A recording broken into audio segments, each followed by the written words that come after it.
ऐ लोगों, हम कौन सी जिंदगी गुजार रहे आज। बहुत दूर हम आ चुके, बहुत दूर हम आ चुके। आज कुरान की तालीम को भी इतना सस्ता समझा जाता है, इतना सस्ता कि आपके पास अगर बच्चे के पास टाइम हुआ तो मदरसा भेजो, नहीं तो छोड़ो जाए।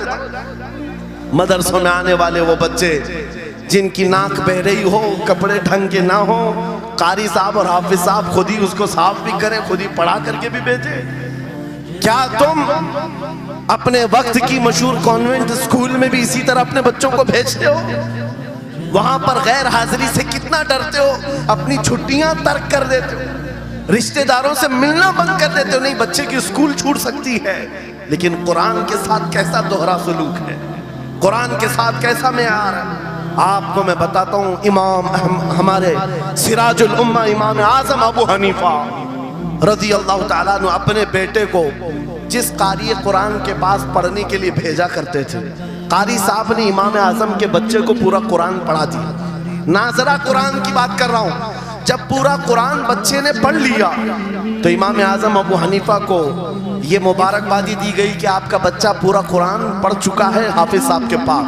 तो हाँ, इमाम आजम बड़े ताजिर थे अपने ज़माने के। उन्होंने क्या किया, उस कारी साहब को 4 लाख दिरहम नजराने में भेजा। सुभान अल्लाह। कितना? 4 लाख दिरहम चांदी के सिक्के होते थे। इमाम आजम अबू हनीफा ने जैसे ही कारी साहब के पास जो कुरान पढ़ाए थे ये नजराना भेजा, उनके पास ये नजराना पहुंचा। 4 लाख तो छोड़ो, आज के ज़माने में 4000 भी किसी को देता नहीं।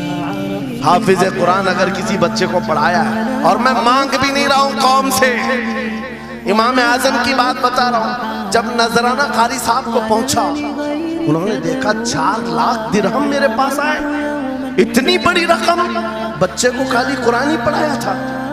दौड़े दौड़े वापस इमाम आजम अबू हनीफा के दौलत कदे पर आ गए। घर पर आए, कहा हुजूर आपसे मैं ये पूछना चाहता हूँ कि गलती से तो ये रकम मेरे पास नहीं आ गई, ये किस लिए दी गई है?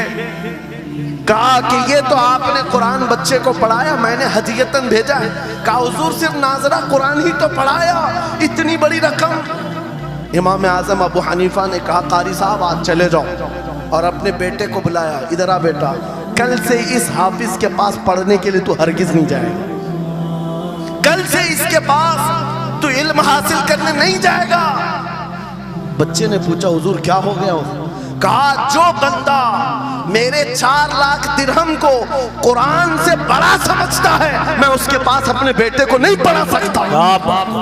मैंने तो कुरान का एक हर्फ की कीमत नहीं अदा की, उसने कुरान के ऊपर मेरी रकम को समझ लिया। आज हमने कुरान को कहां समझ लिया है? वो इमाम आजम अबू हनीफा फरमाते हैं जो कुरान से ज्यादा माल को अहमियत देता है उसके पास बच्चों को पढ़ाओ भी मत, ना पढ़ाओ। अजीजा ने गिरामी वक़ार, हमारा ये दोहरा सलूक, हमारा ये दोहरा मेयार कुरान के साथ जो हमारी नाइंसाफी है, हमें अखलाकी पस्ती में लाकर खड़ा कर चुकी है, अखलाकी पस्ती में लाकर खड़ा कर चुकी है। अरे हम देख रहे हैं हैरा गैरा नत्तू खेरा हमें सिखाने आ रहा है, बढ़ाने आ रहा है कि तुम्हें डेवलपमेंट के बहुत सारी चीजें बताई जाती हैं कि तुम्हारी पर्सनालिटी डेवलपमेंट क्या होती है। अलीगढ़ वाले तो नौजवान बहुत सारे जो स्टूडेंट्स हैं जानते हो, बीए कर लिया, एमए कर लिया, बीकॉम कर लिया या कुछ भी कर लिया, डिग्री हासिल कर लिया।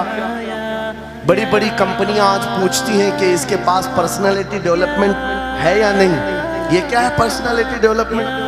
कुछ बड़े बड़े शहरों के नौजवान हमारे पास आए थे, कहा हम कोर्स कर रहे हैं। कहा मैंने पूछा इसमें होता क्या है? कहा इसमें सिखाया जाता है बैठना कैसा है, लोगों से मिलना कैसे है, खाने के लिए बैठे तो चम्मच कहाँ रखना है, बर्तन कहाँ रखना है, लोगों से हैंडशेक कैसे करना है, ये सारी चीज़ें सिखाई जाती हैं। मैं नौजवानों से पूछा कि अच्छा कितने महीने का? कहा कहीं 6 महीने का, कहीं साल भर का। कहा अफसोस है उस कौम पर जिसका रसूल आया था ये कहते हुए बुइस्तु लिउतम्मिम मकारिमल अखलाक, मैं सबसे बुलंद अखलाक सिखाने के लिए दुनिया में आया हूँ। उस रसूल की उम्मत आज ऐसे लोगों के पास अखलाक सीखने जा रही है जिसको हलाल और हराम की तमीज नहीं, जिसको खड़े होकर पेशाब करने में फख्र लगता हो, उसके पास तो ये अखलाक अखलाक सीखने जा रहे हैं, पर्सनैलिटी डेवलपमेंट सीखने जा रहे हैं। आओ मैं तुम्हें बताता हूँ कुरानी अखलाक क्या है। मौला करीम ने अपने हबीब को जो बयान किया है, सूरह लुकमान उठाओ, बाप अपने बेटे को नसीहत क्या क्या करता है, अगर 3 आयतें भी पढ़ लो तुम्हारी जिंदगी सुधर जाएगी। लुकमान हकीम अपने बेटे से कहते हैं, या बुनय्या अक़िमिस सलात वअमुर बिल मारूफ वन्हा अनिल मुनकर वस्बिर अला मा असाबक। ऐ बेटा, नमाज पढ़ा कर, बुराइयों से बचा कर, अच्छाइयों की बात कर, जो मुसीबत आए उस पर सब्र कर। ये सिर्फ जुमले नहीं है, ये जुमले नहीं है। लुकमान हकीम ने अपने बेटे को जो डराया था, कुरान कहता है, या बुनय्या इन्नहा इन तकु मिस्काल हब्बतिन मिन खरदलिन फतकुन फी सखरतिन औ फी समाई औ फिल अर्दी याति बिहल्लाह। आज हर बाप को चाहिए कि ये नसीहत अपने बेटे को करे। क्या बात, हर बाप अपने बच्चे को ये बात बताए, सुनो क्या। लुकमान कहते हैं, बेटा बुराई अगर तूने कर लिया, ये मत समझना कि मैं रात के अंधेरे में छुप कर लिया। आज तुम्हारे हाथ में मोबाइल गुनाहों का अड्डा बन करके आया है। सिर्फ एक टच स्क्रीन पर सारी दुनिया तुम्हारे सामने नंगी नाचती हुई नजर आती है। कितने नौजवानों ने अपने अखलाक का कत्ल कर लिया है, उनकी आंखें हया से नापाक हो गई हैं। कितने लोगों ने अपना नूर ईमान बेच दिया मोबाइल की स्क्रीन पर चलने वाली इन बेहया तस्वीरों पर। कितने तो फरेफ्ता हो गए, कितने जवानी बर्बाद कर चुके। तुम क्या समझते हो मेरे अजीजों, एक जवान ने मुझे बताया था, रात के वक्त मैं तन्हा मोबाइल लेकर बैठा था, अचानक पर्दा हिला तो डर लगा, जल्दी से स्क्रीन ऑफ किया, बैठा। मुझे लगा माँ आई होगी, बाप आया हो, कोई आया होगा, लेकिन कोई नहीं। पर्दा हिला, एक बिल्ली आई थी, इससे भी डर लग गया। मैंने कहा पर्दे के हिलने से इतना डर है कि कोई आ जाए, तेरा ईमान कहाँ गया? वो मौला कहता है, यअलमु खाइनतल अयुनि वमा तुख्फी सुदूर। वो रब तुम्हारे दिलों में गुजरने वाले हालात को भी देख रहा है, बेशक तुम्हारी आंखों की खयानत को भी वो देख रहा है। जब तुम्हारा यकीन ही खत्म हो गया तो क्या करोगे?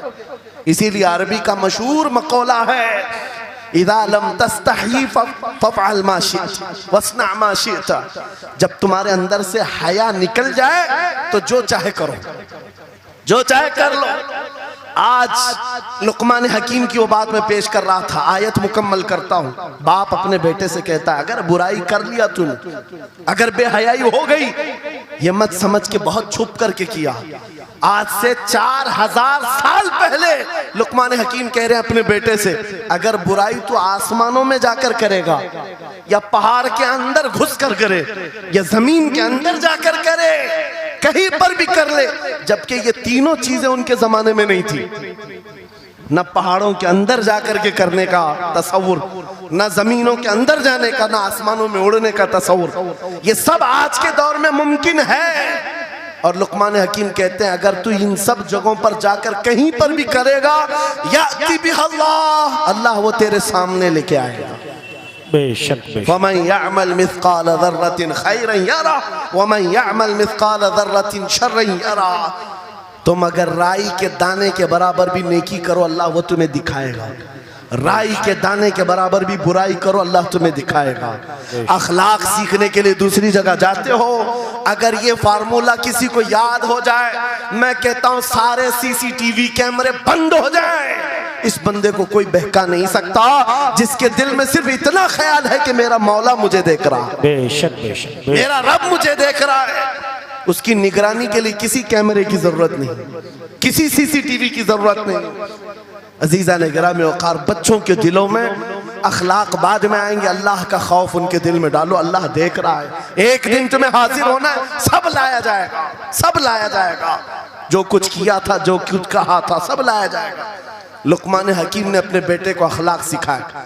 क्या सिखाया? वक़्सिद फी मशीका वग़दुद मिन सौतिका इन अनकरल अस्वाति लसौतुल हमीर। चलना हो तो मियाना अंदाज में चलो, ऐसे नहीं कि अकड़ कर चलना है या झुक कर चलना है। एतदाल के साथ चलो और आवाज को नरम रखा करो। बेशक कुरान कहता है सबसे बुरी आवाज गधे की आवाज है। लोग आज चिल्लाते हैं, एक दूसरे को ठट्टे मारते रहते हैं। ये महफिलों के आदाब भी नहीं, ना ही तुम्हारे अखलाक हैं।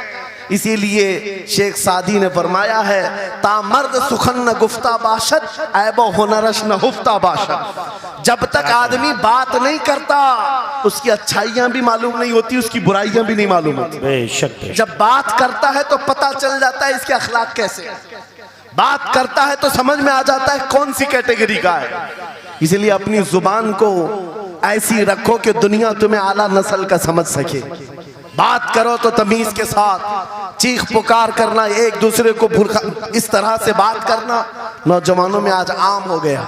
कुरान कहता है अपनी आवाजों को पस्त करो।